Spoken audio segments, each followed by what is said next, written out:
simple cube used for storing office supplies. Or is it? In his book, A Land Unknown, Hell's Dominion, Brian Melvin describes miles and miles of cubes, each one containing a person suffering the same punishment they inflicted on others before they died. Next, on Stories of the Supernatural.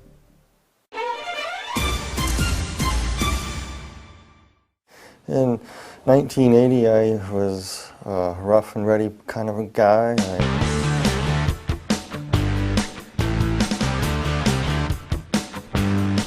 drank a lot and partied a lot, and I was moved to Tucson, Arizona, and I was working at a construction site, and one of the guys brought some water from Mexico that was contaminated, and I ended up drinking it by accident. Got real sick, contracted cholera, and within about 72 hours I was flat on my back and basically dehydrated. That's when I passed away. I noticed that when I passed on that, of course, I wear glasses and I'm very nearsighted. I noticed that, the first thing I noticed is that I wasn't wearing my glasses and I could see clearly across the room. And when I turned my head, I noticed that my body wasn't moving. And I was lifted right out of my body and hovered over my body, looking down at myself and looking around. And next thing I knew, I went through the ceiling of the room I was in, and I was transported into a very, very, very black, dark void.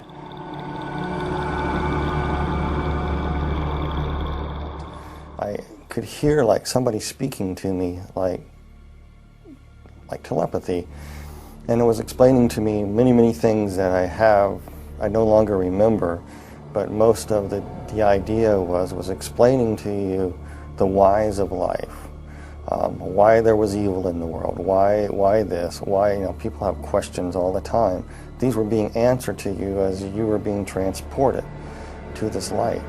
And time you got to where the light was, you knew what happened, you know what's going on. You know what happened, you know you died, you know you're going to be judged, and everything as you're traveling, it's made so clear to you that what's happening is perfectly just and right. Oh yeah, I was going through the darkness and I was approaching the light there, and I noticed that on this rock, it was a big huge boulder right out in the middle of this darkness, and there was a person sitting on a throne. And the individual that was sitting on it was emanating light, very, very powerful, bright light. And there was a love and compassion too, but also a firmness and fairness emanating from this person. And I'm going, who is this? And the basic question that was coming to me through this thought was, look what you have done with God's gift.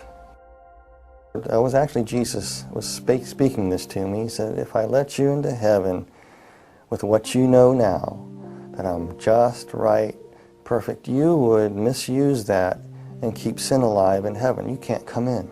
He told me it was granted to me to see a land unknown that's best forgotten, but will not be left unseen. That was it. And then he took out all these keys out of his robe, just pulled them out. And as he pulled them out, you could see the scar where the nails were kind of like in the wrist area, and it kind of pulled the bones apart. It's kind of traumatic looking. And he had these keys, and the keys were odd shapes and design.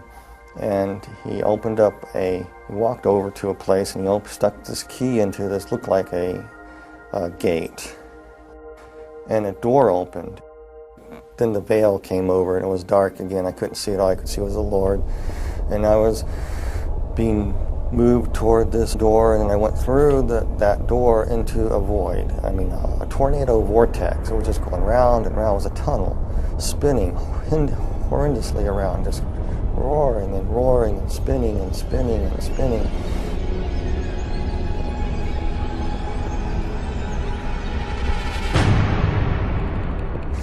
And it smelled horrible. I could hear these screeches and noises and sirens. The most thing that I remember the most was slurping noises and screams, and you could feel heat, really hot heat. The next thing you know, I was falling through the sky. It looked like the sky, and I hit the ground. You know, it kind of hurt, and I stood up, and I looked, and I go, where am I? All these people ran out, and some of them looked like people that were dead that I knew, and other people I knew that were not dead. And they come around me, slapping me on the back. I said, they got there awful quick because the house looked far away, but all of a sudden they were there, slapping me on the back, welcoming me there. But something just wasn't quite right with them because they looked weird.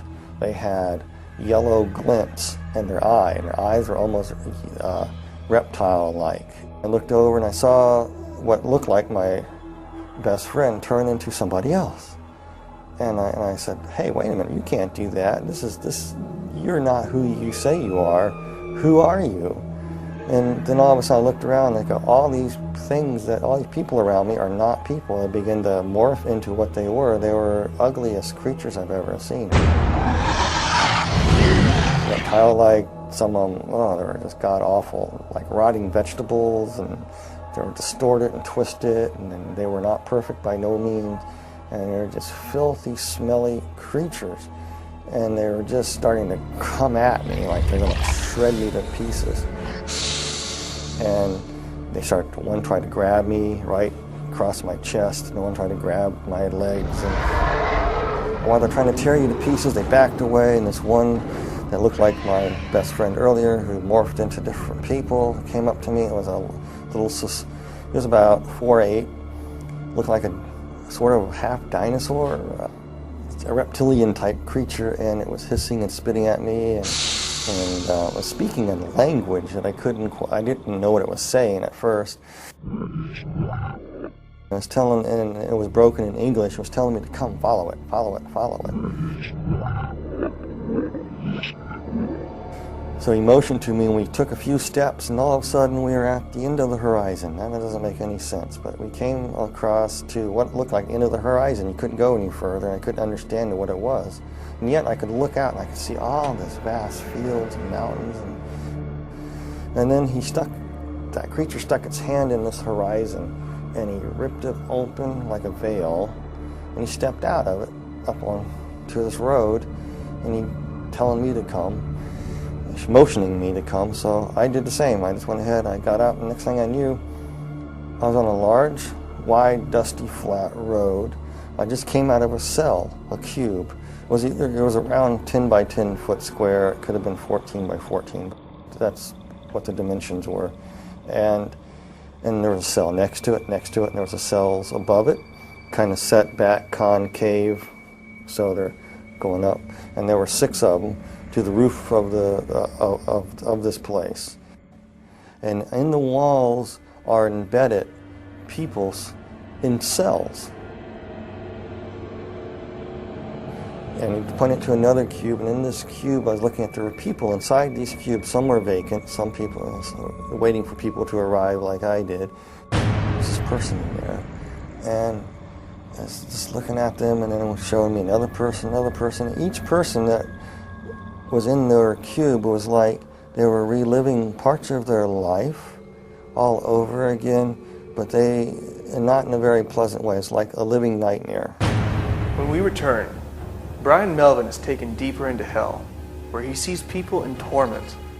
Among them, one of the most notorious murderers in history.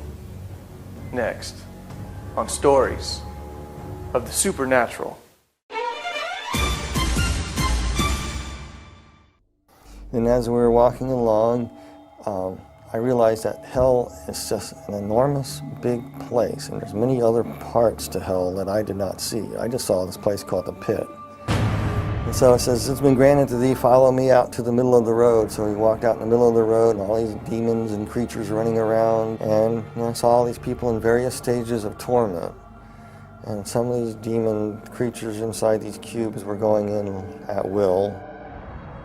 And they would be attacking people in various ways. But to the people, they look like other people, or times in their lives, or they look like demons. Whatever their worst nightmare was is basically what they were living. We walked along to another cube, we looked inside of another individual that was there, and it reminded me of an old sailing ship. And This guy used to be a captain of the ship, and he was being flogged. Things that he did on this old sailing ship. But he did it for pleasure for these people because it was his ship, and he liked to be mean to his crew, and it was being meted back to him. I noticed this being, this creature looking at me. It was in a cube at first, and the person who was looking at this creature is one of those tall creatures with the faces that went around, but it was of a beautiful purplish color in a way, kind of a beautiful creature, but hideous at the same time. And with its faces revolving around, very seductive, very, very flattering, very, very persuasive. It would try to plant thoughts in your mind, trying to tell you, why would such a good God allow people to suffer like this? It was trying to get me to curse God. I really don't know who the demon creature was. I know he had great power and authority. He either was a second-in-command or he could have been Satan himself. This one vortex was spinning, and a lady that had just died in a car wreck came through, and she was deposited right there. And I saw her as she arrived, and inside her cube, she saw it as the illusion of her grandmother's farm, her grandparents' farm that she loved so well as when she was growing up. And her grandmother recently passed away too, so she got in this cube, and immediately she thought she was in heaven because there was a grandmother waiting there welcoming me.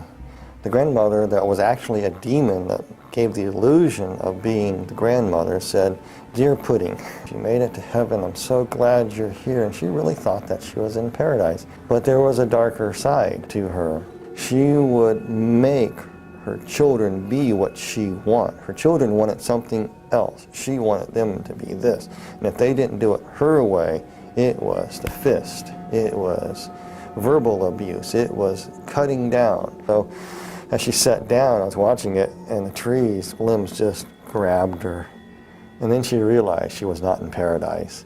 And as we passed some cubes, there were people inside, and they were trapped in flames. And it was like their skin was still intact, but they were burning. And there was an individual, and he was playing pool. And this guy was a child serial killer, but he lived in the 1940s.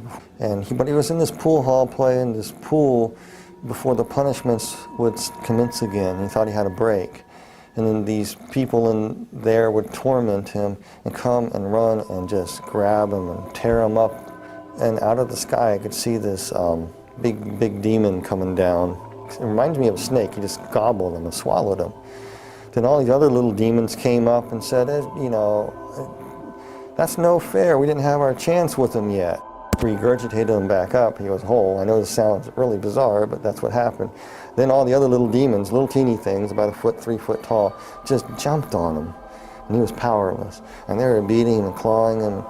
And there was no rest for this guy whatsoever after that. It was constant torment. Everything that he ever done was being justly put back to him.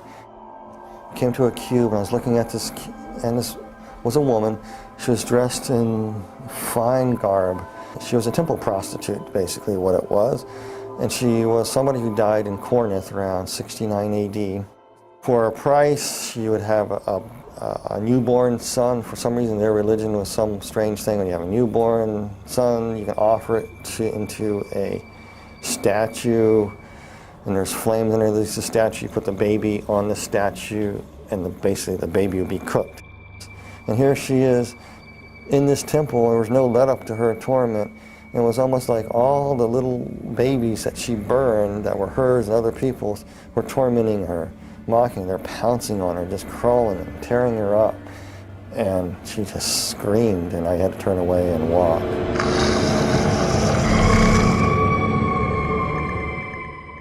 There was an individual that she practiced the black dark craft. She was a witch. I just knew that she was a witch, but she died many hundreds of years ago. But she was trapped in a coffin, scratching, trying to get out. She couldn't get out. She was in that position for years and years and years and years, hundreds of years. And then finally, when she got it open, all the demons would pounce on her. And I walked on to another cube. We looked in this other cube on this row, and there was another lady, and she believed that Mother Earth could save her.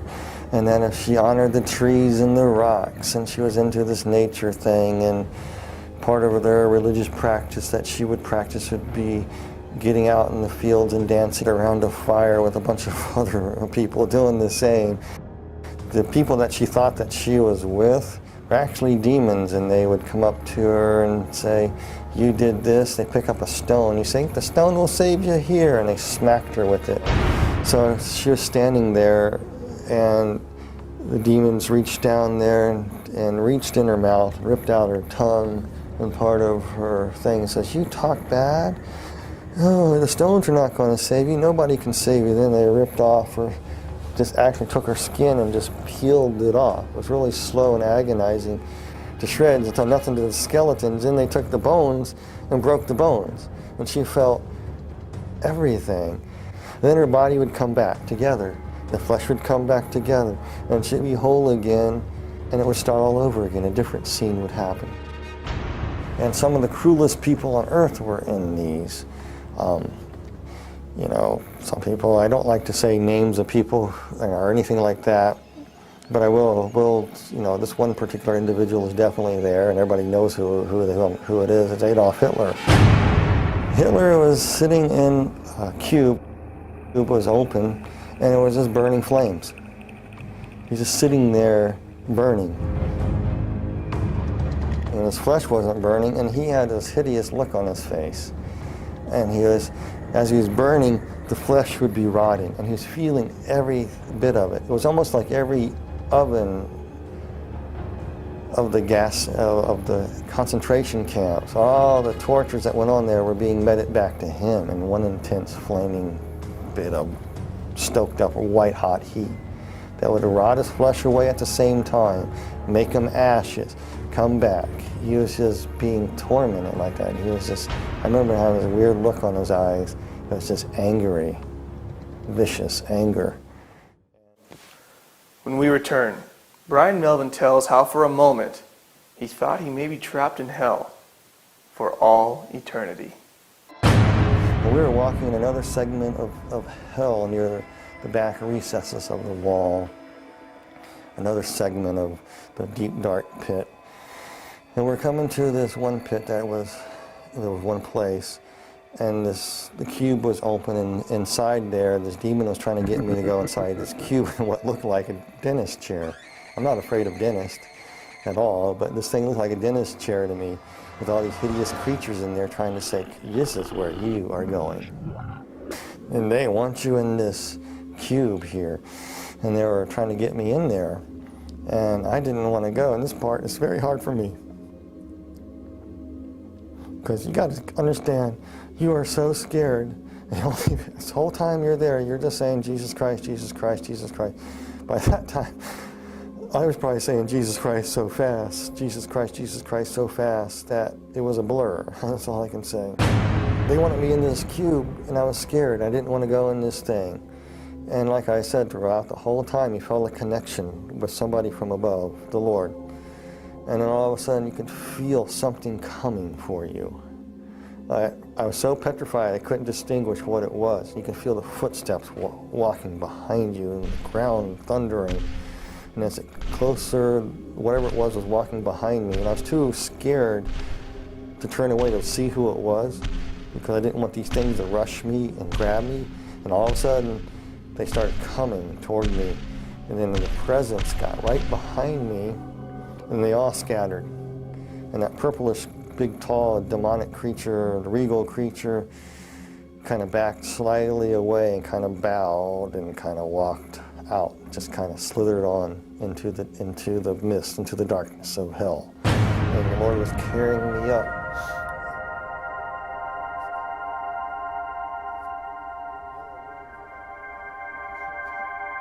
And I knew who it was Jesus. He picked me up. This part I remember though so clearly. He just picked me up in his arms, and I could see where they crucified him. As he's holding me, his bones are pulled apart. He's saying, "You pulled apart my bones." And he carried me. And kind of floated through the air and went through the center of the bottomless pit. I went straight up.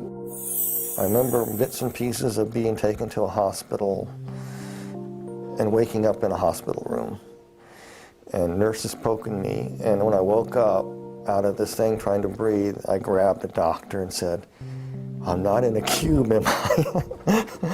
"I better not be in a cube." And the doctor says, "No, you're in a hospital." And from it, I was no longer an atheist. There was a God, there is a heaven, and there is a hell.